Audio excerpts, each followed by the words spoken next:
All right, guys, welcome back to the Crypto Boys. Joe P here with you today to give a recap, a discussion, a review of Parsiq. You guys have been asking about Parsiq for a while now. The last video I made a couple months ago, as you can probably see here, I'll link it up below somewhere, but everyone's asking for an update because there's been a lot of changes for the positive for Parsiq. So I want to discuss a Forbes article that came out with the CEO and why it's so impactful and important. Before we discuss the article, here we are. Parsiq sitting at 599 on CoinMarketCap. Holy crap, that is low, sitting at 11 cents. Last time I made this video, it was like 20 cents. It has gone down, a lot since then. Basically, I want to look at this really quickly before we even hop into the article. We are now at basically the startup price. I mean, around 11, 12 cents, which is where we are right now. If this doesn't tell you we are in the depths of a bear market, hey, buckle up, because I personally think we're probably going to catch it lower. You might even be able to get it close to like 5 cents or something like that, maybe even lower than that. To run back up to all-time highs, we got $2.50. One project in the crypto world has to do what Parsiq is doing. Is Parsiq going to be the one? Is it going to be a competitor like the Graph? Who knows exactly, but I mean, if you're throwing some money into somewhere, it's a long shot. This one might be one that could play out in the future. Over on their Twitter's growing, man. 62,000 followers on Twitter. That's a big following. That is a community and a half.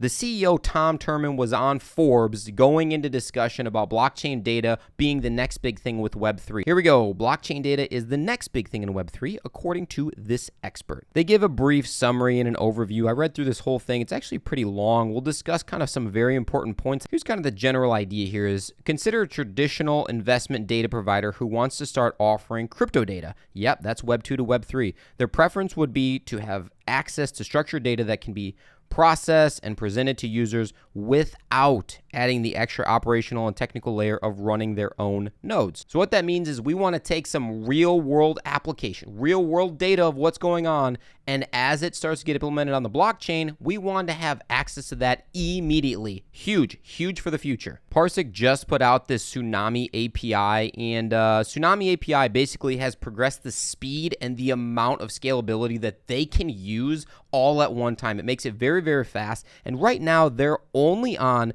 the Ethereum blockchain, Avalanche blockchain, BNB smart chain, as well as Polygon. So they only have 4 right now, which is one of the downsides to Parsiq. The CEO does come out and say, though, we're very selective of the chains that we want to go on because we don't know who's going to be around. We're in a bear market right now. We get it, but this bear market, we want to have people come out on the other side that we're going to build upon, because otherwise we're not going to waste our time. So what sets Parsiq aside from the other competitors that are out there, such as the Graph or Alchemy, which is kind of a competitor, I guess? Unlike many competitors, though, as the CEO was saying, it offers the possibility of implementing real-time triggers that follows the if this, then that will trigger some type of reaction on the other end. The if this, then that situation applies to blockchains in many situations, but one of them would be if a blockchain is working right here, notify my KYC department that a transaction of over $10,000 has come in. That could be huge. That will make the business more efficient.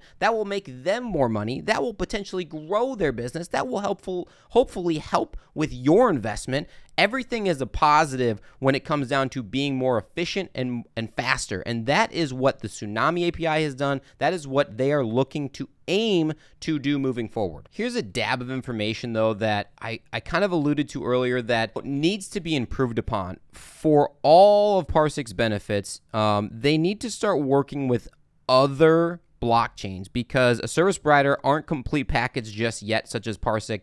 In theory, the complete provider should be able to offer data across all blockchain protocols, at least the most widely used ones. Right now, Parsiq is only using the 4 that I mentioned earlier. If there can be a way to bridge all of these ecosystems, and now Parsiq hops on board with that can oversee many different blockchains, you're going to need someone that can get that real-time data for these massive companies that are going to start to use blockchain technology. It is the next big thing. It is growing. A lot of old people don't want to agree with that, and that's fine. You can use your old ways. We don't care. We know that it's growing. We know that it's expanding. If you're watching this video, you know that blockchain technology is huge. It will be huge in the future. We just have a couple concerns. The main concern is that there was no November pump for Parsiq. I don't know why that is. I talked about it in my last video. I'm not sure exactly what the heck happened, why there wasn't a pump like the rest of the market, but that's kind of a big issue in my head. The other one that's kind of small is that they are established in the U.S. Virgin Islands, St. Thomas, actually, which is where we'll be going in December. We're going to St. John, but that has nothing to do with this video at all. That's well known, at least the British Virgin Islands, for kind of sketchy business. U.S. Virgin Islands, not as much. British Virgin Islands, a lot of sketchy stuff happens there. I'm not saying this is a sketchy project. I think what they are trying to achieve is extremely awesome for the crypto space moving forward in the future. Now, positive things for it, though.